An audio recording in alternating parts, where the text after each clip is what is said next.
foreign countries.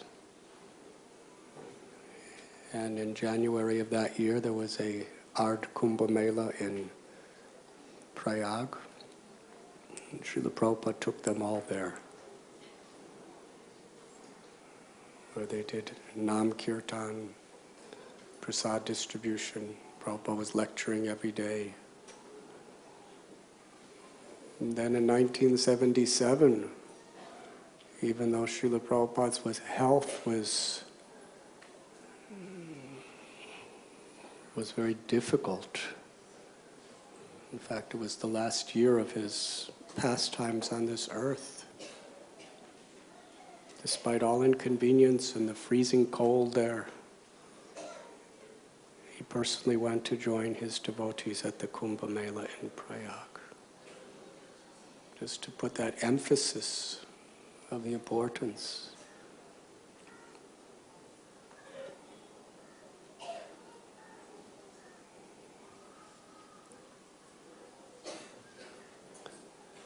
So at this very moment in Haridwar, the Kumbh Mela is happening. Millions of people are gathered. All types of sadhus from all the different traditions are together. And Mother Ganga is flowing very mercifully.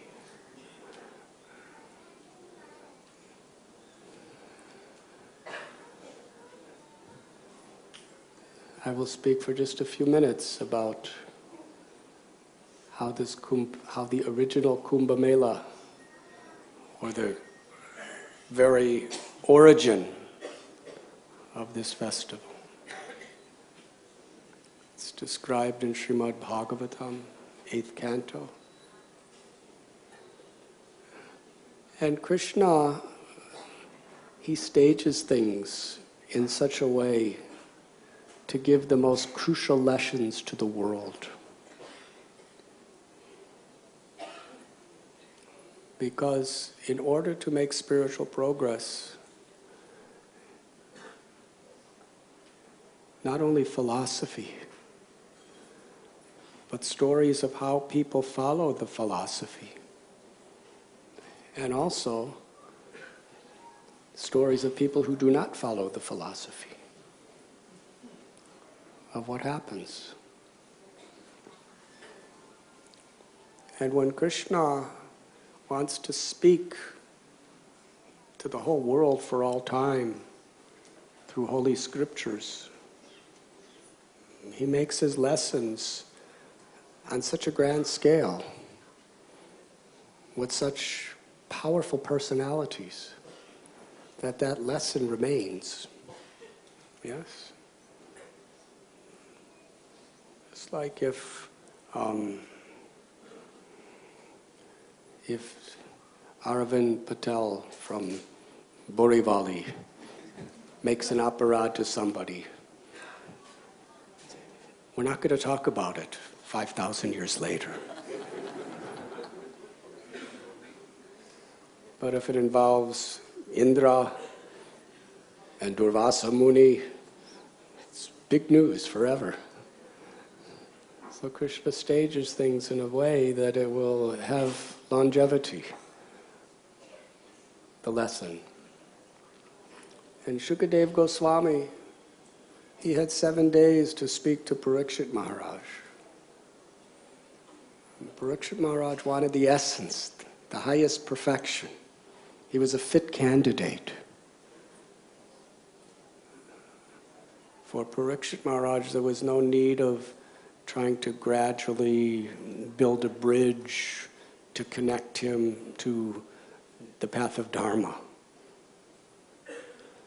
Parikshit Maharaj had darshan of Krishna when he was in the womb of his mother and saw Krishna save him. He witnessed how his mother, Uttara, was crying out to Krishna, please save my child. There's no way I can do anything to help him. When the Brahmastra was coming, and he had uncles like Arjuna, Yudhisthira, Bhima, grandfathers, yes?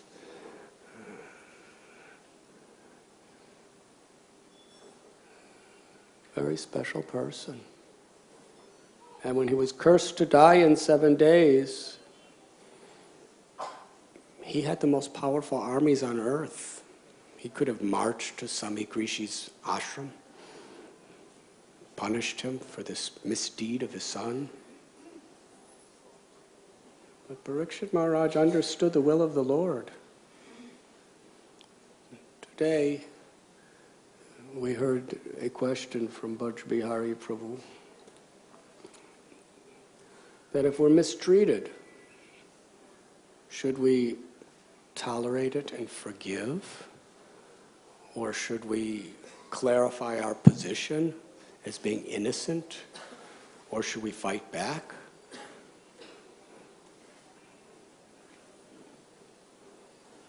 According to how we could best serve the interests of God, that's how a devotee decides.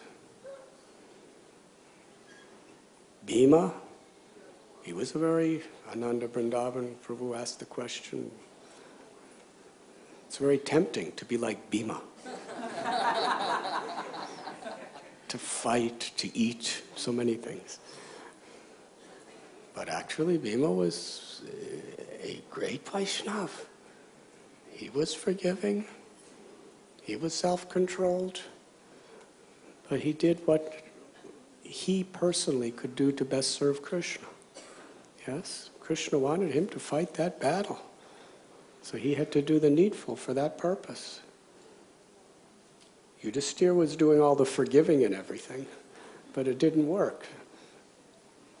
And Bhima would have followed behind, but it didn't work. So he did what Krishna wanted him to do.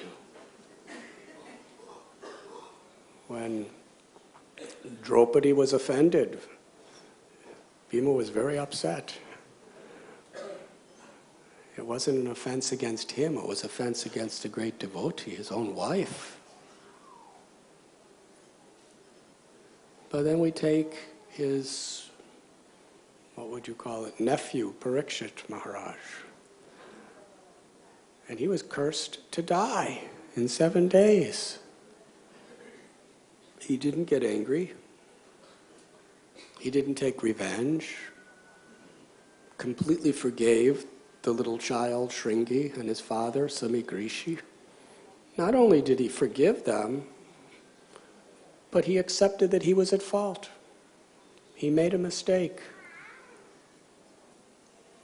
And he took it as the Lord's blessing to be cursed to die in 7 days. And because he did it this way, he staged the Srimad Bhagavatam. So he was simply doing what would be best for the interest of Krishna's desire, to help the fallen souls in this world. So we find Parikshit Maharaj and Bhima Maharaj, they appear to be doing very different things, but actually they're one. They're both doing what would best serve the interest of the Supreme Lord. They were both like puppets surrendered to the will of Krishna. So when Sukadeva Goswami was under that banyan tree on the bank of Ganga, with Parikshit Maharaj hearing his questions and seeing his sincerity, he took the most important, essential histories, not only of this universe, but of a whole wide spectrum. Sukadeva Goswami was a self-realized soul. His father was Vyasadeva, who's Trikalagya.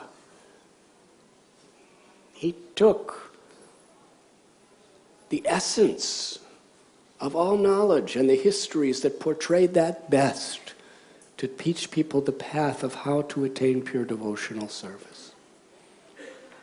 And it's very interesting how the Srimad Bhagavatam chronologically progresses. In the 8th canto, he elaborately explains the surrender of Gajendra. who was not a human, he was an elephant. And how he was big and he was strong and he was proud. He was the king of the jungle. Even the lions and tigers would offer all respects to him in fear.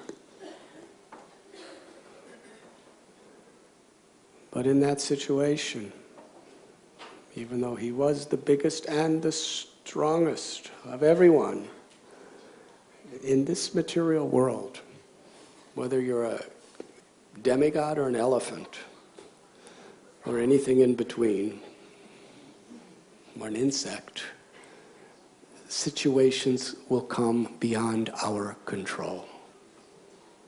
Material nature is so expert at getting us.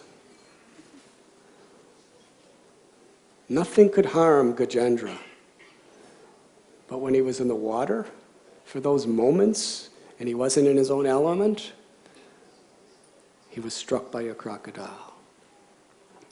Now on the land, Gajendra could have crushed that crocodile in moments. But in the water, the crocodile had an advantage over him. So it was very inconceivable. He just happened to be in the right place at the right time to be defeated. Otherwise, nothing could have harmed him. And please know that he was not living in, he was not living in the forests of Kerala. He was on a heavenly planet. Very special place. But still, the crocodile got him. And he fought with all of his strength, with all of his might. But as time progressed, he understood there was nothing he could do. He was actually on the verge of death. He was about to die. And there was nothing he could do about it. It was a situation totally out of his control. Now this is extremely painful. Because when we come to this world, we want to be controllers. And when situations are painful, miserable, and totally out of our control,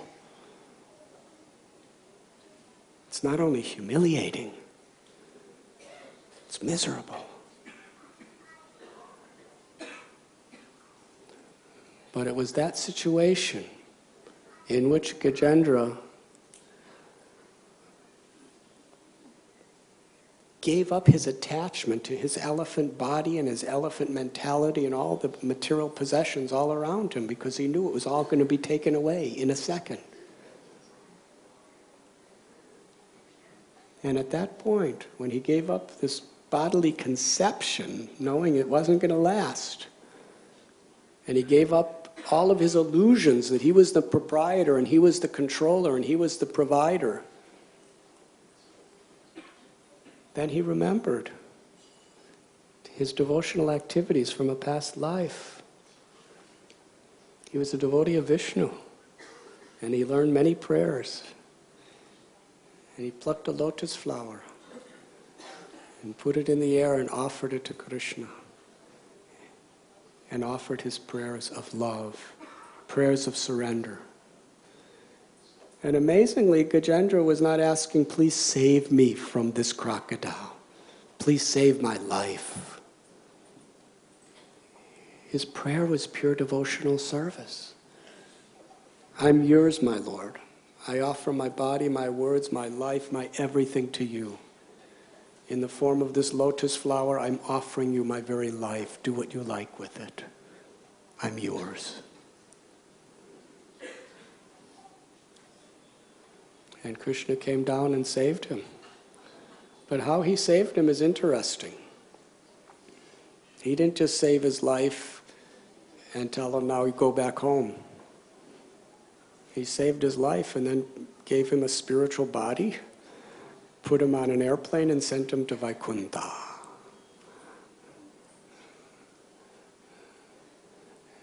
It was real liberation. And then after this story, Shukadev Goswami, he talks about different manvantaras, different manus, and different powerful beings who were administrating the universe. And he comes to the point of Ajita, who was an incarnation of Vishnu, who was born in this world. And with his help, the Devas and the Asuras churned the ocean of milk. And when the mountain Mandara started falling into the ocean, the Lord incarnated as Kurma avatar to balance it. And Parikshit Maharaj, he was so awake when he heard this. He wanted clarification. This is absolutely fascinating, churning an ocean of milk. Please tell me about this, and how the Lord appeared as a giant turtle to help.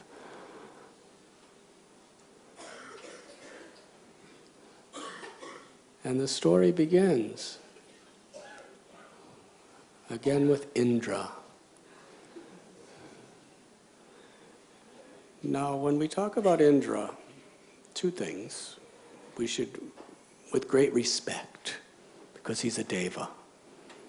And his mistakes, when they're in the Srimad Bhagavatam, he's serving the purpose of the Lord. So we should understand, if your mistakes were going to be recorded forever in Srimad Bhagavatam, then we would acknowledge your mistake as being something very holy. But they're not. So don't make mistakes. Indra could do it and spread the message of Sanatana Dharma and pure devotional service through his mistakes. Because ultimately he's Krishna's puppet. Krishna's using him. From a never perspective, with the different manus changing, different people take the post of Indra. Yes? So the person who made this mistake is not the Indra of today, most likely. So don't worry about it. It's like if you criticize the President of the United States, I won't say anything about India here, but if you criticize 5 presidents ago, the present president doesn't really care. Because it's not about him, it's about somebody who was in his post who made some pretty serious mistakes. So Indra, power, wealth, prestige, riding on his elephant, and Durvas Muni, renowned saint, who owns nothing. Total difference between Indra and Durvasa. Durvasa is a sage that has no possessions, that travels around the world in the different places, just performing tapasya, teaching people about yoga. And Indra is the king of kings of the heavenly worlds. So Indra's on his elephant, and Durvasa Muni is standing on the ground. Now Durvasa Muni knows his powers, and he wants to bless Indra. So he takes a fragrant, beautiful garland off of his own neck and offers it to Indra.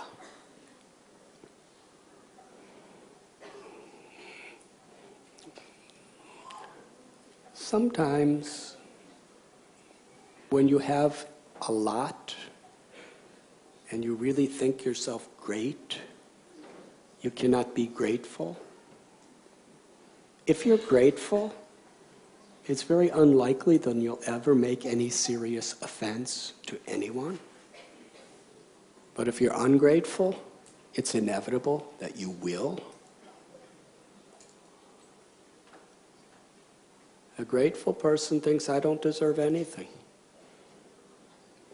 In fact, I deserve so many difficulties in my life. And if somebody does good for me, if somebody tries to help me, We feel so grateful to that person. And even if things go wrong, and we're put into a suffering situation, we're grateful. We're grateful that it could be worse, and it's only this. Tateino kampam susimikshimano. Or we're grateful because it's an opportunity to turn to God. We're grateful because it's an opportunity to learn something. Whether we understand what we're supposed to learn or not, if we're grateful, the message is revealed to you. If we're not grateful, the message is never revealed to you.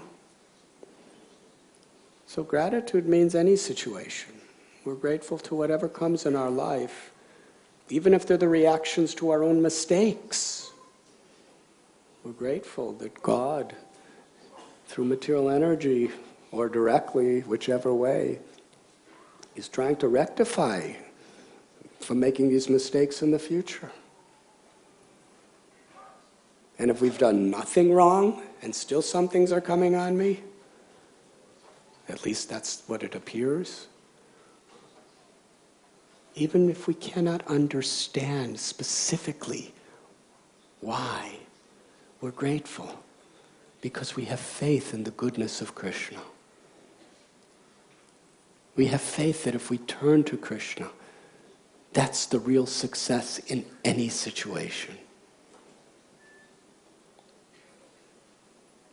Success isn't how things turn out in this world.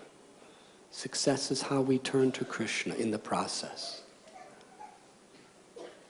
Jagannath Mishra and Sachi Devi, they had 8 daughters and each of them died immediately after birth. Now anyone who is a mother knows how painful that must be. You're carrying a child in your womb for 9 months. And you love this child, you want to serve this child, you have no children at all, and you're yearning to have a child, and then it dies. You see it, it's so beautiful, and it dies. 8 in a row. But Sachi Mata and Jagannath Mishra, with each time they continuously increase their love and devotion to Krishna. They weren't grateful that the child died, but they were grateful for the opportunity to love Krishna, to serve Krishna, to surrender to Krishna, even in that most sad situation.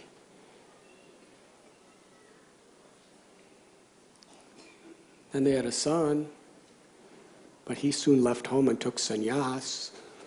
Very difficult life. And when Krishna, in the mood of Radha, entered into the womb of Jagannath Mishra and Sachi Devi, he remained in the womb for about 13 months. Hare Krishna. Now for you brahmacharis, you don't understand what this means. That's a long time. That's almost 1.5 times a pregnancy. So everything was happening and they were grateful. And the result, Lord Gauranga Mahaprabhu became their son. They were really grateful. But then he took sannyas and left them. So through these beautiful incidences, we understand what gratitude really is. To see the opportunity. But when we become proud, we cannot be grateful. Actual gratitude is a symptom of humility. Trinadapi sunichena taro ibasi hishnuna amani namane dena kirtaniya sadahari. To be humble like grass, tolerant like tree, offer all respect to others and expect none in return. That is the formula by which one could truly take shelter of God through His holy names. Because when we're humble, we can actually be grateful. Because when we're humble, we think, I don't deserve anything. Whatever apparently good or bad is coming, I'm grateful for the chance. It's a gift of God. And I know what to do in this situation. To bow one's head and turn to God with love. That is gratitude.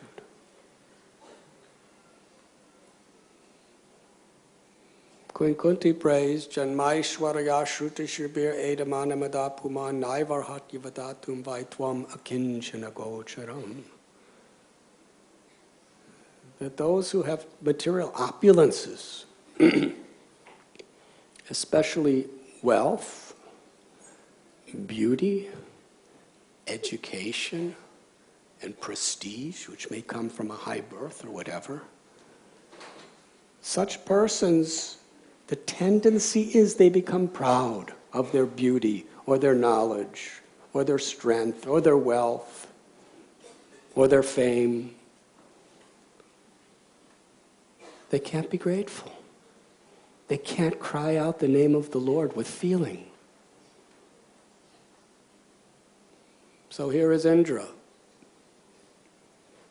He's beautiful. He has unbelievable wealth. He's incredibly intelligent and highly educated. He's very famous, very high birth. So Durvasa Muni, this little yogi with matted hair, just walking along the street, gives him a garland. Indra gets garlands all the time. Yes? It's interesting. Somebody that comes from the West, when they come to our temple, not a devotee person, but just an ordinary person, you give them a garland and they're absolutely thrilled. They never got a garland before. Really, they're thrilled. They're just so, they put it in their little plastic bags and save it to show everyone at home, and they have people take photos of them and they show all their friends, you see, they put a garland on me. I wore a garland, they gave me a garland. It was something very special and new. But when you become a Swami like Chandramali Swami, everywhere you go, people are smothering your face with garlands. Yes, and you're just taking them off and saying, I wish they'd stop giving garlands.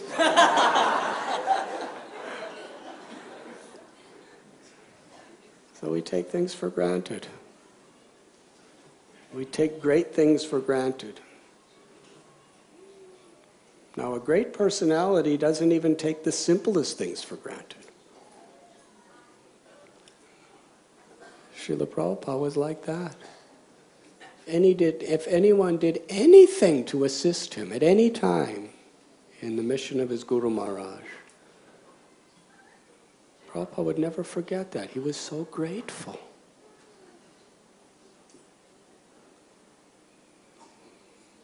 Whether he was just coming off the Jaladuta and he had nothing, or whether he was flying in jet planes around the world 13 times with hundreds of devotees waiting for him wherever he went, whether he was staying with the poorest people of America in the Bowery, or whether he was living in beautiful palaces in his temples, Prabhupada was the same. He was grateful for even the simplest thing, whether it be a flower offered or just the enthusiasm of a devotee service. So here we find Indra, because he was proud, he couldn't appreciate the simple gesture of being given a garland. Yes? And therefore, instead of seeing the blessing, he just saw it as something very ordinary. This is a very, very critical lesson for all of us. Everything in Krishna consciousness is a divine blessing of the Lord. And how much we deprive ourselves if we take it to be something ordinary.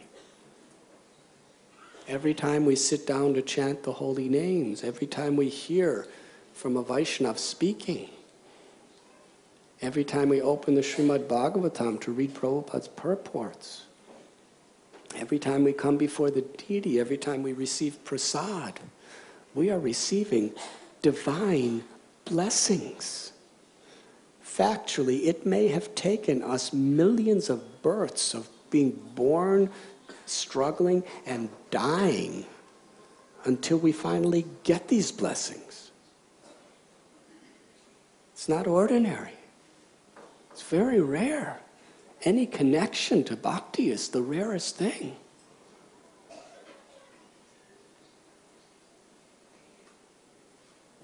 But we benefit to the degree we're actually really grateful for it.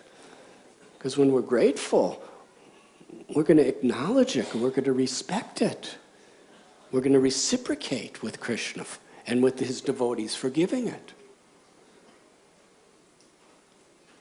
But for Indra, it was just another flower garland. The Apsaras, the Gandharvas, the Siddhas, the Janaras, they're all giving him garlands all the time. Here's another one.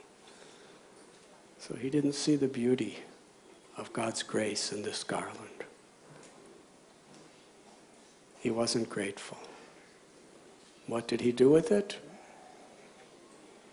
He recklessly, carelessly just threw it on the trunk of his elephant.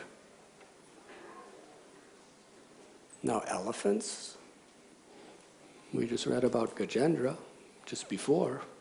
It's very interesting because we're two elephant stories, one after another. Now, if Indra was riding on Gajendra before the crocodile, Gajendra probably would have done the same thing. Yes? It's interesting because when Gajendra was in the mouth of the crocodile, please listen carefully because this is an interesting point. When Gajendra was in the mouth of the crocodile, he plucked a lotus flower and offered that flower with love and devotion from the heart of his hearts to Krishna. Yes? Because he was totally humbled. He was grateful for the chance. Before I die, I'm offering my life to you, my Lord. Thank you. Now here's a whole garland of flowers. And they were probably every bit as nice as that lotus flower Gajendra offered.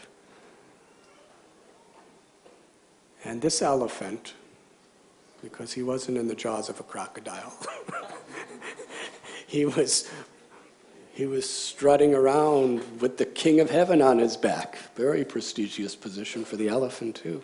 He didn't understand. He wasn't grateful either. He didn't understand the value. Sometimes, unless we're really in desperation, we don't understand the value of something. Necessity helps us to understand something's value. An example. If you're bathing in the Ganga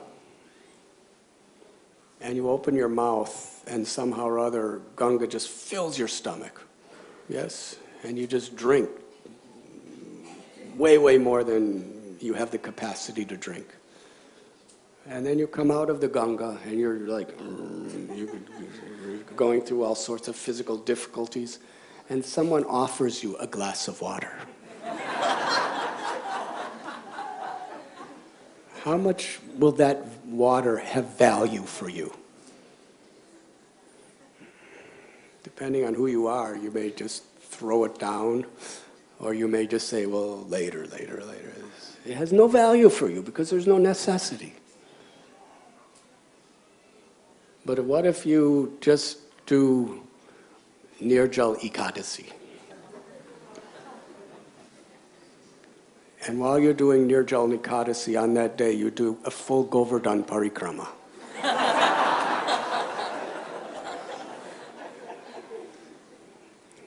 And it's the month of June, before the rains, when it's at the hottest point. Yes? And somebody offers you a glass of water. What is the value that that glass of water has for you at that point? It has incredible, it has life-saving value because of necessity.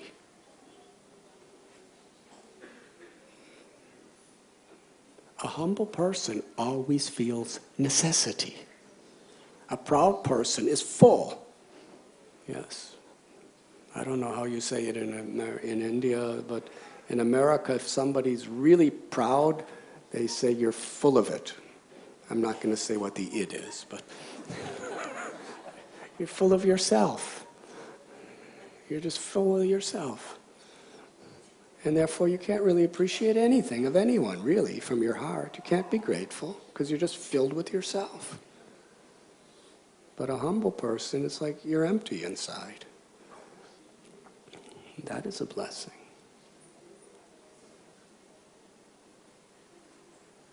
Then, whatever blessing, whatever mercy has, we recognize its value. And we're grateful that we're receiving it, and we reciprocate with a thankful heart.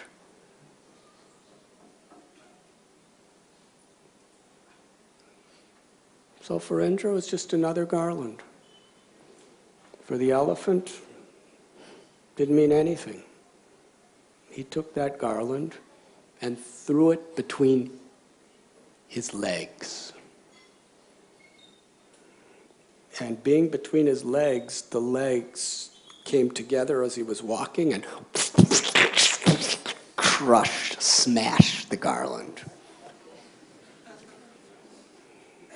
And then the garland fell to the ground, all smashed on the street side. Durvas Muni. Krishna uses him too.